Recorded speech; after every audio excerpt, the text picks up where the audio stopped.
Hello, humans and freaks. So let's wrap up the 2022 NPC USA Championships in Vegas last weekend, a few days ago.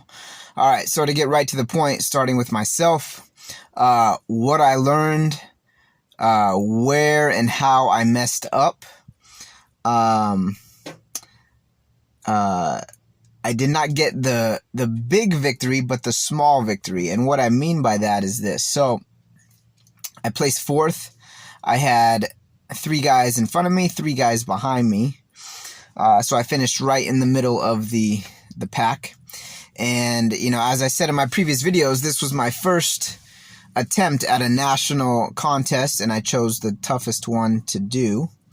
So I was going in with 0 expectations, as I said. I could have placed last, I could have placed first, and anywhere in between. I had no expectations. So, you know, at these national contests every year, different people show up. So some years you get really tough lineups. Some years you don't get as good of lineups. That's the thing about the amateur ranks is you never know who's going to show up. But this contest, every class was good, man. Every class was good. Middleweights, light heavyweights, heavyweights, super heavyweights. And usually the super heavyweights are not really that shredded, but this year they were. So anyway, quick bullet points about myself, what happened. So Thursday, the day before the judging for me was Friday morning around 9:30 a.m. Friday morning. And Thursday, the day before, everything was great. My physique was where I wanted it to be. It was great. Before I started carbing up, okay, so the big lesson, the big takeaway for me was I don't always need to carb up to be my best on stage. And the reason, again, for those who don't follow bodybuilding or don't know how it works, the reason why we competitors may carb up the day before, or some do 2 or 3 days before, is because when your body is in the state that ours are in for a contest, which is extremely low body fat and extremely low amounts of water, okay, our bodies are very sensitive at this point, and they suck everything up like a sponge, okay? So if we carb up the day before, the reason for that is to fill out our muscles, to make them bigger and rounder looking, and have them, you know, push up against the skin inside, you know, push up against the skin and look like they're about to, you know, burst through our skin.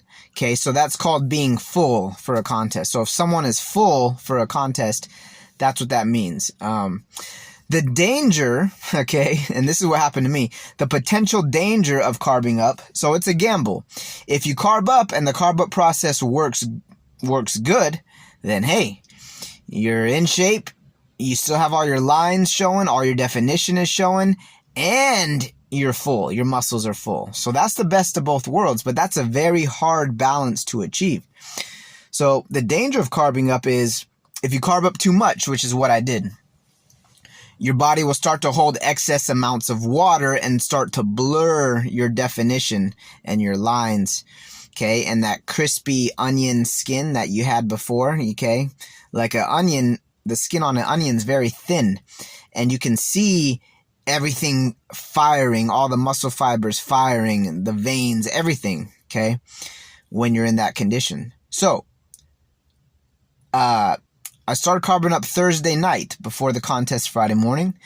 My first 2 carb up meals, I should have stopped after that. And that was around midnight going into Friday morning. I woke up, I went to the bathroom, and I checked myself in the mirror, and I was like, whew, perfect. Right? If the contest was right now at midnight, I would have been golden, good to go.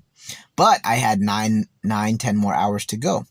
So I went back to sleep, woke up again in the morning, and I still looked pretty good, but I had 2 more carb meals on top of that. So instead of having 4 carb meals, I should have had just 2. Or I should have had 0 carb meals and went on the stage a little smaller, but still with all my lines and all my definition, and not holding any water. And see, bodybuilding is an illusionary sport. It's all about that illusion. So even though if I'd never carved up and went on stage just, smaller and kind of what they call flat looking, I would have appeared bigger and better because of the definition and not holding the water. So that's big lesson learned number 1. I don't always need to carb up to be my best on stage. I would have done better if I didn't carb up at all, but definitely after those first 2 meals, I should have cut it out. So anyway, you guys know I prep myself. I don't use a coach, a guru, or anything like that. This is all me. Ride or die, all on myself. So even a week before the contest, if I stepped on stage a week before, how I looked the week before, I would have done way better. So you guys, we're trying to peak our bodies for 5 to 10 minutes on stage. That is it. Bodybuilding is a very extreme sport. It doesn't matter what you look like 30 minutes before, 30 minutes after. It's 5 to 10 minutes on stage, and that's what we're trying to peak our bodies for. Lesson number 2. I was backstage on time before we were set to go on stage. So we got backstage about an hour early to get our final coats of tan on and then oiled up. Now, I was backstage on time, but my lesson that I learned is get backstage as early as possible, even before your time is up. Because what happened to me was I got tanned up, everything was fine, but as I'm getting oiled up, the guy that is telling us, directing everything backstage, the backstage director, as I'm getting the oil put on me, he's like, all right, bantam weights, line up, you're getting ready to go out on stage. And I'm like, oh crap. Because the problem with that is I didn't have any time to pump up. So usually before we go out on stage, we pump up, some people 15 minutes, some, go as much up as an hour to pump up. So I didn't have any time to pump up. So I got in line right away. I had a couple minutes to do some push-ups and that's it. So I didn't even get a chance to pump up. So lesson number 2 learned was get backstage even earlier before your time. Lesson number 3, I need to hit the poses quicker, and better, but quicker. So first impressions are everything. My first impression that I gave the judges on my 30-second free posing routine, before they compare all of us competitors together, they see us individually for 30 seconds to a minute. This contest was 30 seconds. So you have 30 seconds to wow the judges, to make a big impression. And I blew that. I was posing way too slow. I only got 3 poses in when I should have got 6 to 8 poses in that 30 seconds. So I didn't wow the judges. So that first impression, I blew it. All on me again. That's lesson number 3. What else? That's pretty much the big 3 lessons that I learned. And after the prejudging was over, Friday morning, I could tell by the placings, I could tell by the call-outs, how they were moving us around on stage. I was battling for 3rd or 4th place. I called it. I knew it. And that's where I wound up, 4th place on Saturday night. So after the prejudging, I already knew the contest was over. And I ate whatever I wanted for the next day and a half before the Saturday night finals. So Saturday night finals, I didn't look my best because I didn't really care at that point. I knew my placing was going to be 3rd or 4th. So I just ate whatever. I pigged out, man, big time for a day and a half. And when I got there Saturday night, I was much bigger and fuller on stage, but not nearly as defined because I just ate whatever I want. I had ice cream. I had freaking, pizza, burgers. I had everything. So anyway,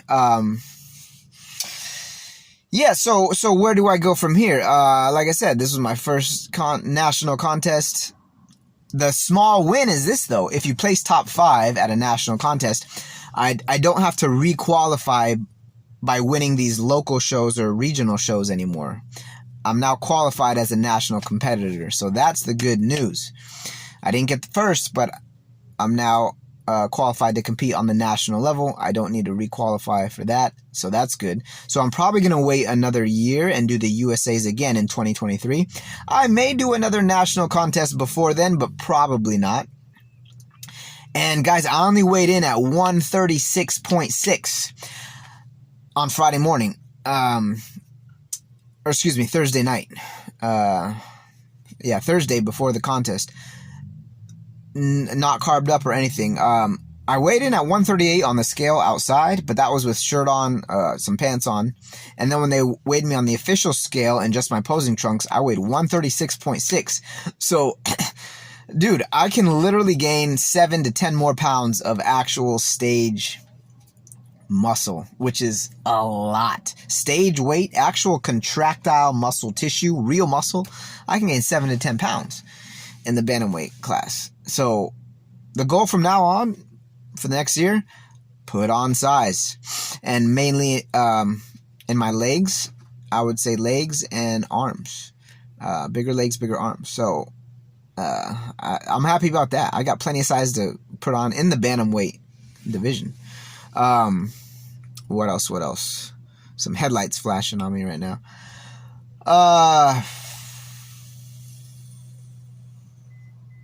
Yeah, so, you know, shout out to all the winners. The classes were amazing. Thank you to the NPC, Tamer El Gundi, and Muscle Contest for putting on a really good show. Really good contest. It was smooth. You know, the trophies were pretty cool that we got for the top 5. I'll show you that in a little bit. Yeah, and overall, I'm happy. Overall, I'm all good. My spirits are high right now. You know, I took away from this contest what I needed to take away. So to wrap this video up, what else was I gonna say? There's something I'm leaving out, I think. Well, basically, congrats to the overall winner, Stuart. I think his last name's Sutherland. Beef Stew. He won the whole show. Super heavyweight. Looked absolutely nuts. It was, you know, I called that after prejudging. Everybody should have been able to call that after prejudging. He looked crazy. So, yeah. And then to all the other winners, you know, congrats. And until next time, guys, that's what went wrong. That's where I messed up. And that's what I learned. All right, God bless.